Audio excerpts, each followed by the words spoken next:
Bien-aimés en Jésus-Christ, salut et bienvenue à With Nous, notre communauté qui lit la Bible ensemble pour connaître les promesses qu'il y en a en Jésus-Christ, notre Seigneur, notre Sauveur et notre espérance. Nous continuons avec Jean chapitre 6. Jésus en Galilée, multiplication de pain. Après cela, Jésus s'en alla de l'autre côté de la mer de Galilée, de Tibériade. Une grande foule le suivait parce qu'elle voyait les miracles qu'il opérait sur les malades. Jésus monta sur la montagne et là, il s'assit avec ses disciples. Or, la Pâque était proche, la fête des Juifs. Ayant levé les yeux et voyant qu'une grande foule venait à lui, Jésus dit à Philippe, « Où achèterons-nous de pain pour que ces gens aient à manger ?» Il disait cela pour le prouver, car il savait ce qu'il allait faire. Philippe lui répondit, « Le pain qu'on aurait pour 200 deniers ne suffirait pas pour que chacun en reçût un peu. » Un de ses disciples, André, frère de Simon-Pierre, lui dit, « Il y a ici un jeune garçon qui a 5 pains d'orge et 2 poissons. Mais qu'est-ce que c'est là pour tant de gens? » Jésus dit, « Faites-les assis. » Il y a dans ce lieu beaucoup d'herbes. Ils s'assirent donc au nombre d'environ 5000 hommes. Jésus prit le pain, rendit grâce et les distribua à ceux qui étaient assis. Il leur donna de même des poissons, autant qu'ils en voulurent. Lorsqu'ils furent rassasiés, il dit à ses disciples, « Ramassez les morceaux qui restent, afin que rien ne se perde. » Ils les ramassèrent donc et ils remplirent 12 paniers avec les morceaux qui restèrent, de 5 pains d'orge, après que tous eurent mangé. Ces gens, ayant vu le miracle que Jésus avait fait, disaient, « Celui-ci est vraiment le prophète qui doit venir dans le monde. » Je tourne la page. Et Jésus, sachant qu'il allait venir l'enlever pour le faire roi, se retira de nouveau sur la montagne, lui seul. Jésus marche sur les eaux. Quand le soir fut venu, ses disciples descendirent au bord de la mer. Étant montés dans une barque, ils traversaient la mer pour se rendre à Capernaum. Il faisait déjà nuit et Jésus ne les avait pas encore rejoints. Il soufflait un grand vent et la mer était agitée. Après avoir ramé environ 25 ou 30 stades, ils virent Jésus marcher sur la mer et s'approcha de la barque, et ils eurent peur. Mais Jésus leur dit, « C'est moi, n'ayez pas peur. » Ils voulaient donc le prendre dans la barque, et aussitôt la barque aborda au lieu où ils allaient. Le pain de vie, abondant de quelques disciples. La foule qui était restée de l'autre côté de la mer avait remarqué qu'il ne se trouvait là qu'une seule barque, et que Jésus n'était pas monté dans cette barque avec ses disciples, mais qu'ils étaient partis seuls. Le lendemain, comme d'autres barques étaient arrivées de Tibériade, près du lieu où ils avaient mangé le pain après que le Seigneur eut rendu grâce. Les gens de la foule, ayant vu que ni Jésus ni ses disciples n'étaient là, montèrent eux-mêmes dans ces barques et allèrent à Capernaum à la recherche de Jésus. Et l'ayant trouvé au-delà de la mer, ils lui dirent, « Rabbi, quand es-tu venu ici? » Jésus leur répondit, « En vérité, je vous l'ai dit, vous me cherchez non parce que vous avez vu des miracles, mais parce que vous avez mangé des pains et que vous avez été rassasiés. Travaillez non pour la nourriture qui périt, mais pour celle qui subsiste pour la vie éternelle, et que le Fils de l'homme vous donnera, car c'est lui que le Père que Dieu a marqué de son sceau. » Il lui dit, « Que devons-nous faire pour faire les œuvres de Dieu? » Jésus leur répondit, « L'œuvre de Dieu, c'est que vous croyez en celui qu'il y a envoyé. » « Quel miracle fais-tu donc, lui dirent-ils, afin que nous le voyions et que nous croyions en toi? Que fais-tu?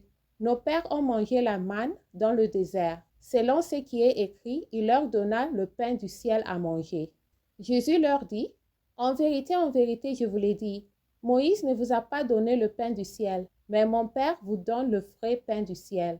Car le pain de Dieu, c'est celui qui descend du ciel et qui donne la vie au monde. » Il lui dit, « Seigneur, donne-nous toujours ce pain. » Jésus leur dit, « Je suis le pain de vie. Celui qui vient à moi n'aura jamais faim, et celui qui croit en moi n'aura jamais soif.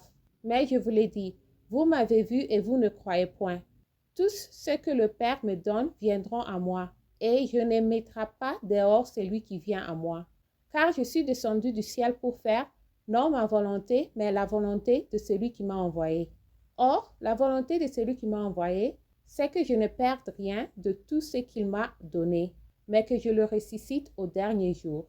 La volonté de mon Père, c'est que quiconque voit le Fils et croit en lui ait la vie éternelle, et je le ressusciterai au dernier jour.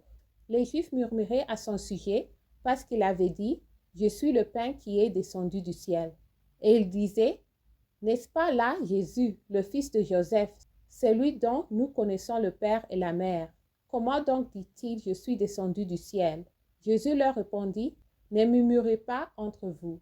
Nul ne peut venir à moi si le Père qui m'a envoyé ne l'attire, et je le ressusciterai au dernier jour. Il est écrit dans les prophètes, ils seront tous enseignés de Dieu. Ainsi, quiconque a entendu le Père et a reçu son enseignement vient à moi. C'est que nul n'a vu le Père, sinon celui qui vient de Dieu, celui-là a vu le Père. En vérité, je vous le dis, celui qui croit en moi a la vie éternelle.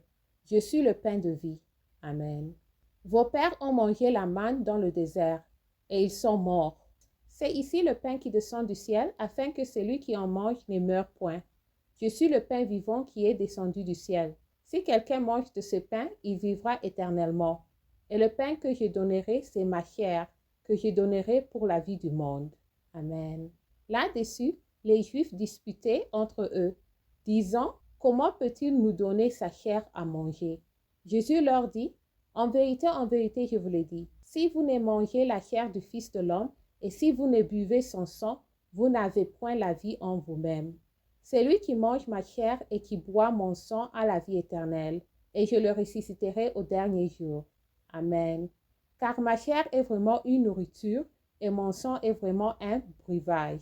Celui qui mange ma chair et qui boit mon sang demeure en moi, et je demeure en lui. Comme le Père qui est vivant m'a envoyé, et que je vis par le Père, ainsi celui qui me mange vivra par moi. C'est ici le pain qui est descendu du ciel. Il n'en est pas comme de vos pères qui ont mangé la manne et qui sont morts. Celui qui mange ce pain vivra éternellement. Amen.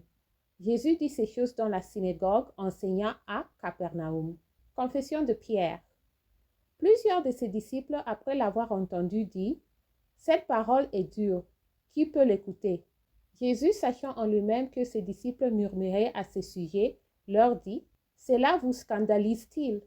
Et si vous voyez le Fils de l'homme monter où il était auparavant, c'est l'Esprit qui vivifie. La chair ne sert de rien. Les paroles que je vous ai dites sont esprit et vie. Amen. Mais il en est parmi vous quelques-uns qui ne croient point. Car Jésus savait dès le commencement qui étaient ceux qui ne croyaient point, et qui était celui qui le livrerait. Et il ajouta, c'est pourquoi je vous ai dit que nul ne peut venir à moi, si cela ne lui a été donné par le Père. De ces moments, plusieurs de ses disciples se retirèrent, et ils n'allaient plus avec lui. Jésus donc dit aux 12, « Et vous, ne voulez-vous pas aussi vous en aller ?» Simon-Pierre lui répondit, « Seigneur, à qui irions-nous? Tu as les paroles de la vie éternelle. Et nous avons cru et nous avons connu que tu es le Christ, le Saint de Dieu. » Jésus leur répondit, « N'est-ce pas moi qui vous ai choisis, vous les 12, et l'un de vous est un démon? » Il parlait de Judas Iscario, fils de Simon, car c'était lui qui devait le livrer, lui l'un des 12.